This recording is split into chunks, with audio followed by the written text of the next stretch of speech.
Thank you, Mr. Magee, for having this opportunity today to interview you.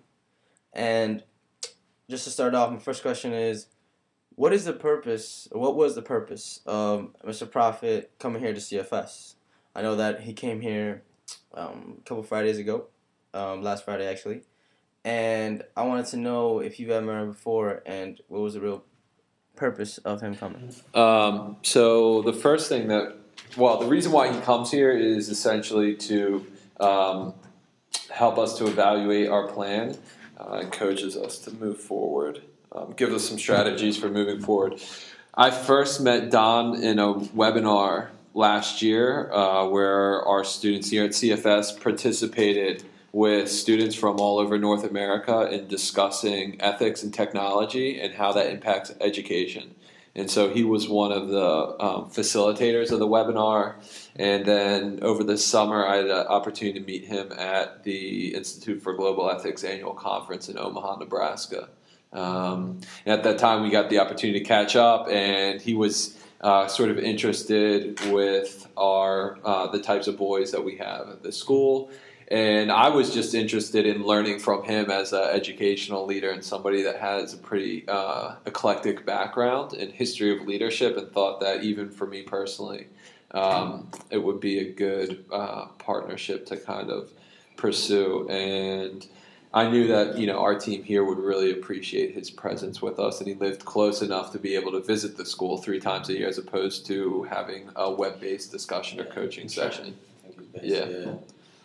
So as a coach of the Institute for Global Ethics, how often does the ethical leadership team interact with coaches? Because I suppose there's other coaches and other mentors of this institution that we're working with, and how often does that happen apart from the 3 times a year?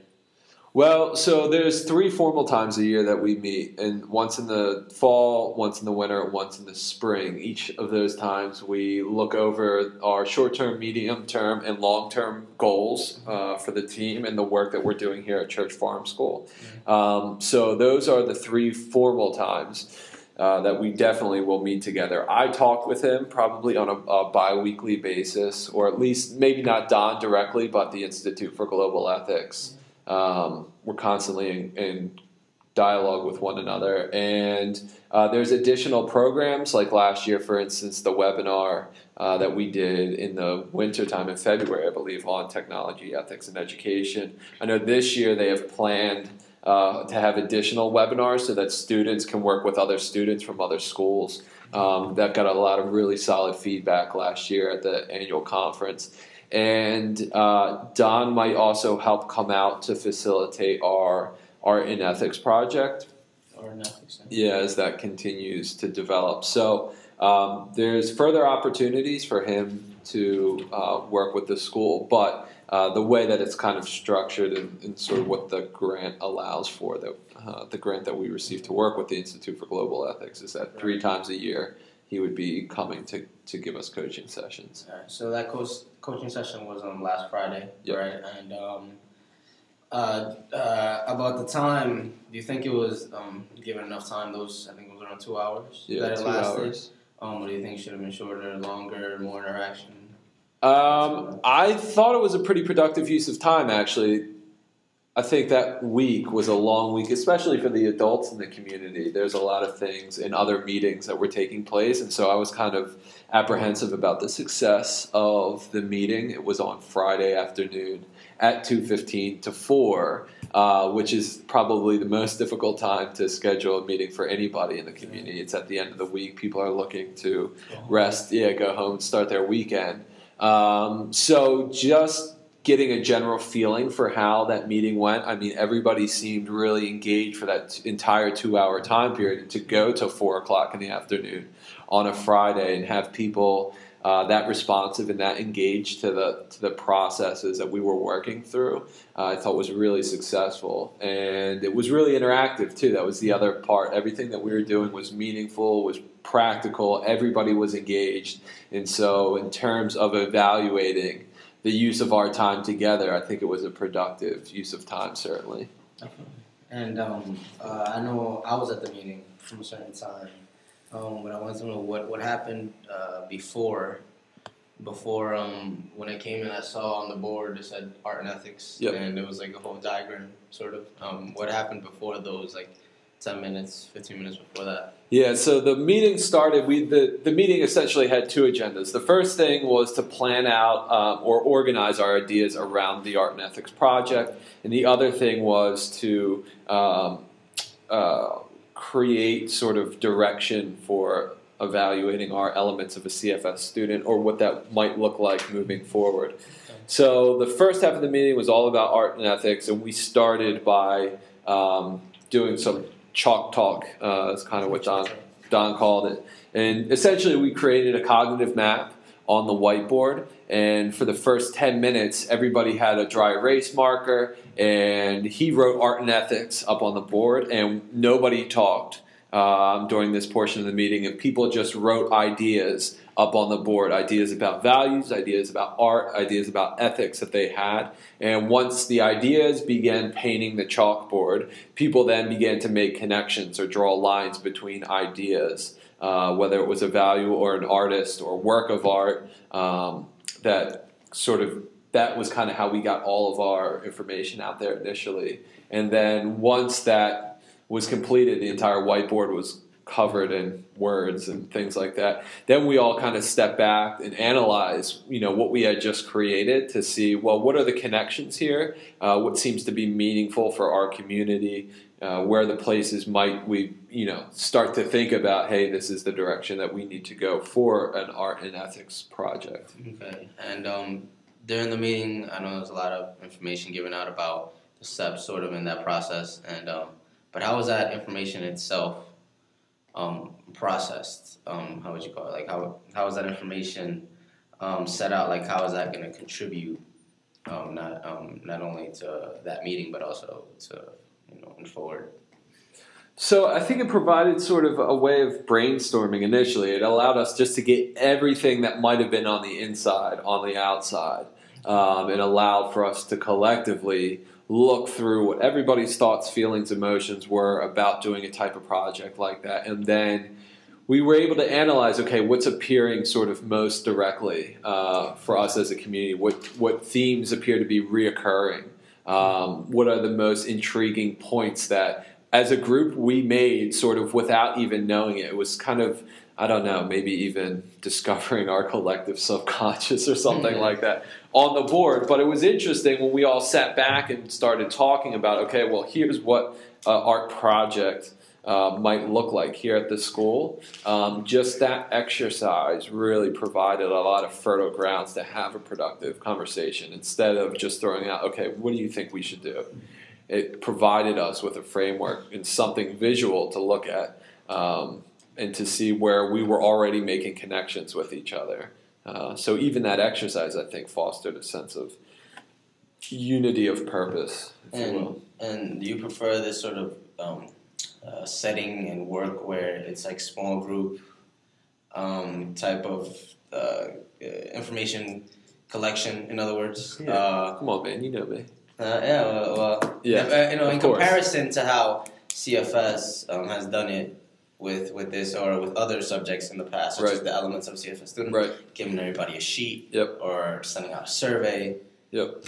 Well, I think I even mentioned to you when we were in this process, if it's not useful for people, if people don't find it meaningful, and if they don't find it meaningful, they're not going to use it, right? So if at any point people are not engaged, and it was clear that certain practices people weren't personally invested in or engaged in, and so therefore they had no meaning, that it's not really worth doing. It's not worth our time to be heading in that direction. And so I just mentioned, the fact that everybody was so engaged in the process, that everybody was involved, everybody had a voice, that it made the work worthwhile, absolutely. And, part of this work that we're doing as an ethical leadership team is really to foster community dialogue about our ideas and values together, and ways in which, it's really empowering students, as well as adults in the community, to be invested members of the community, to live into the community,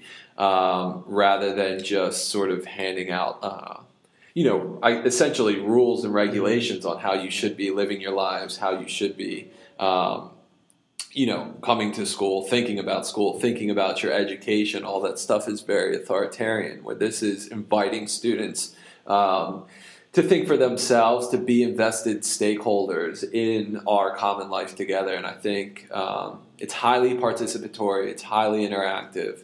And when you can build a culture around those things, people are invested. It is meaningful because their lives are being directly impacted by other members in the community. And do you think that something like this can occur without someone like a coach like Mr. Prophet? Or is it sort of just limited to coaches and mentors that come from the Institute of Global Ethics? No. And the way that this whole project was set up is they're kind of like consultants.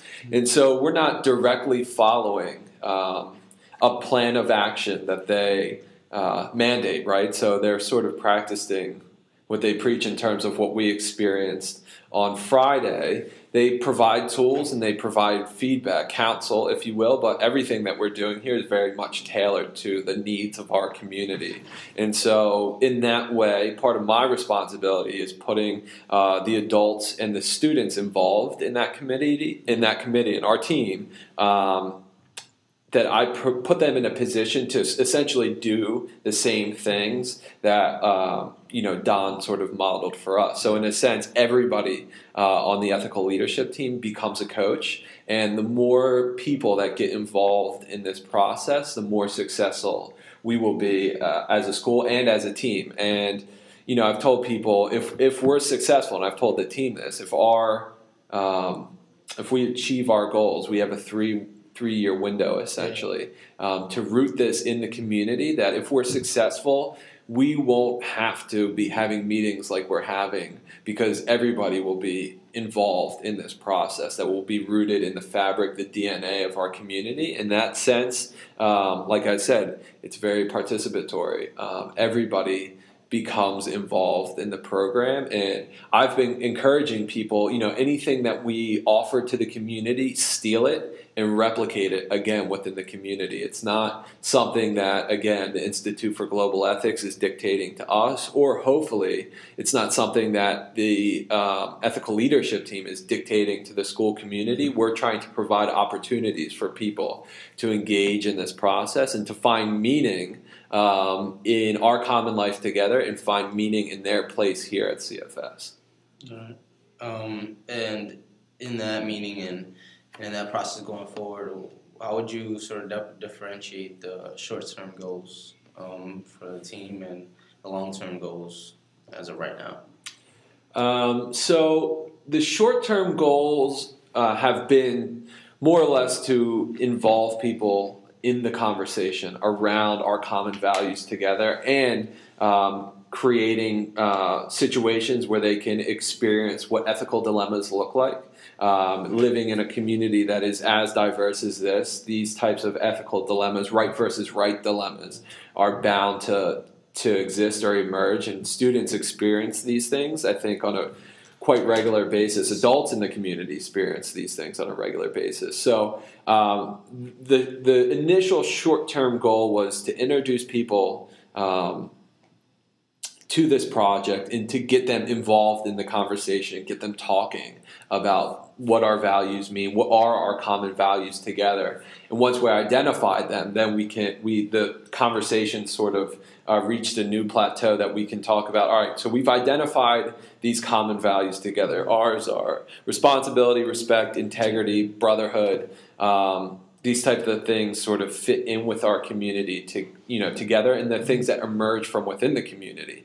But if we're honest with ourselves, how well do we represent integrity in our community? How well do we represent responsibility? And I think if we all gave an honest assessment, almost all of us would say, we don't really quite get there all the time. Yeah, we don't always walk the walk.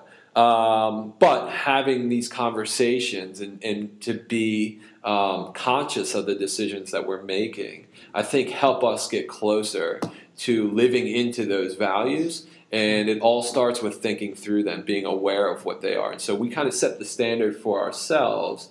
Now we're talking about how do we live in to those values. And so that's kind of the short term and maybe even some of the medium term goals, was to engage people in this process and allow them to own it. Some of the longer term goals is building structures within our community that allow for students to be in authentic positions of leadership that are embodying these common values that we've identified and passed down through traditions, meaningful traditions, these types of values and leadership positions within the school community, so that it's not something that is personality driven. One charismatic leader is kind of really leading the charge and everybody else is following, but that students are leading themselves and leading their peers, and they're able to hand down these values. They're able to hand down these responsibilities within the community, so that it's something that will last here at CFS, hopefully for years and years to come. And how do you, and what's sort of like the timeline you would say that this structure building and everything will be accomplished? I know you said 3 years, and I don't know if that started from this year or the year prior, but it's a short window in comparison to the long-term goals. Right. So I wanted to know, like, maybe what was the timeline for this year? In a sense, I know from the meeting I heard that there was wanting to do like an art and ethics day or an art show or something related to that around time in February. I think there's anything in between that or after? This is year 2 of year 3 of a 3-year process. So we're kind of right in the middle of implementing, this program within the school community. So it's still a 3-year intended goal. We're setting that as a kind of a goal and saying, look, we'd like to be successful. After 3 years, the structure that we've built, this program that we've built, is firmly in place in the school community, and that people are owning it. So everybody, like I said from the beginning, has a stake, is participating in this program, and it's something that kind of lives on its own. So being in year 2, we're working kind of at this point more into those medium and beginning to build those long-term goals. And the art and ethics project is one of those things that will help engage the larger community. And one of the things that I thought specifically about in doing it in February, that it's a big time where parents come to the school. Parents evening, and they're able to engage our students' work around our common values together, issues of ethical dilemmas, and they can kind of see how this program's unfolding within our school community. The bigger things that we're working on as a team are trying to establish those traditions and that structure by which these values are passed off, and responsibilities of leadership are passed off from generation or class to class to class of students. And I think that takes a lot of kind of strategic planning, in a sense, to get a number of kind of areas of CFS life under the same umbrella. So there's obviously the academic piece, there's an athletic piece, there's a residential piece, and even, the world beyond CFS is probably an important piece to that. So thinking through, okay, what does it mean to be, a Griffin?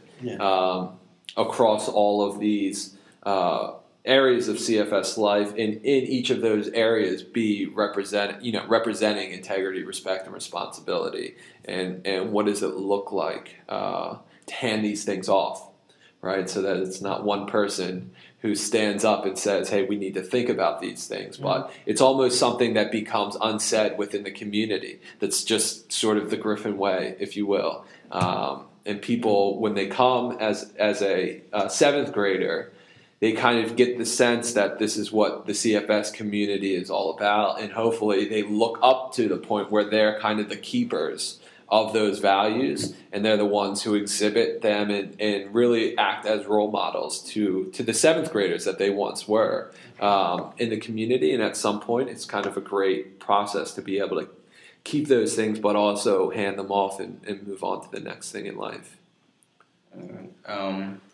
And with that, as you were talking about the seventh graders and beyond, what is sort of the cooperation that this ethical leadership team needs, in other words, or is there, or even doesn't need any cooperation, because this seems like a project that this team has taken on, and definitely we know about that. So just about, if you could touch on the importance of what it is like for the whole community, not only that, administrators, if that needs to be your faculty, staff, college faculty.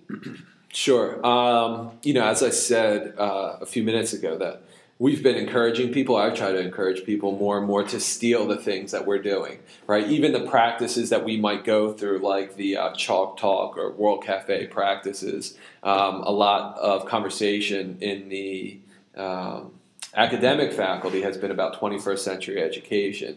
And these practices, I think, really model 21st century education. There's something that are really meaningful personally to people. It's something that, again, it's interactive, it's participatory.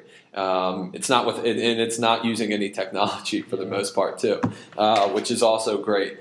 So the more that people can even take some of those ideas and replicate them over and over and over again, or begin conversations with their own advisees and just have this be a general conversation in the school community, as I said, steal what we're doing and replicate it. We don't want to keep this thing and have it just be our thing, right? Like, the ethical leadership team is not a club that does their own thing, and they're just responsible for the work that they're doing. We want everybody to be a part of it and to take ownership of it. And so I think that's really, really what's important, especially for the adult community and the administrators. I think a lot of things kind of flow down from the top. So the more that the adults in the community are embodying these values, are essentially the ones who are keeping them and displaying them before the students, the more the students can see what these values of integrity and responsibility and respect look like. They have something to aspire towards, to walk towards, and then things, like I said, just flow down from there. And so it's really important at the top, I would say, that those values are sort of embraced and exhibited to the younger Griffins.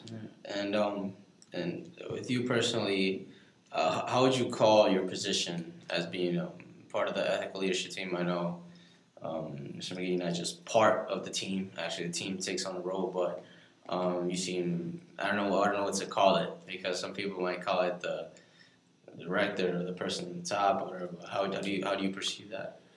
I guess I lead the team, obviously, but I think I'm really blessed to have a group of people that are invested in this process, and it's really a journey. We're kind of going through this experience together, and at times things come up because you're talking about real life issues, who you are on the inside and out. I mean, that's what integrity is sort of all about. And so as you go through this with a group of people, it's really encouraging to have people sitting at a table, right, collectively together, and just discussing these issues that are important and meaningful to your personal life, but also important to the community that you live in. And so, while I might be the point person in working with the Institute for Global Ethics and kind of a coach at times for the team, I think that I'm learning a tremendous amount about myself and being in a position of leadership, and I know the students are as well, because it's not always easy to be a person, for instance, in your cottage or around your peers, who is kind of put into that position of leadership. You're taking sort of a vulnerable step there and allow people to look at you in a different way. And sometimes it's not always an easy thing to hear feedback. But, we ask this of our students every day to think through the work that they're doing, the progress that they're making, and be critical about what they're doing. And as a teacher, we're kind of critical in a constructive way of our students. And I don't see that there's any reason that as adults we should ever stop in that process. And so, I'm on the journey with everybody else, maybe in some respects or in certain areas, just a little bit farther along in that journey. But nobody wants to do it alone, I guess, is what I'm saying. But talking about that journey, what is your personal, how would you call it, like vision for this school? Not only with like this ethics, but in years ahead.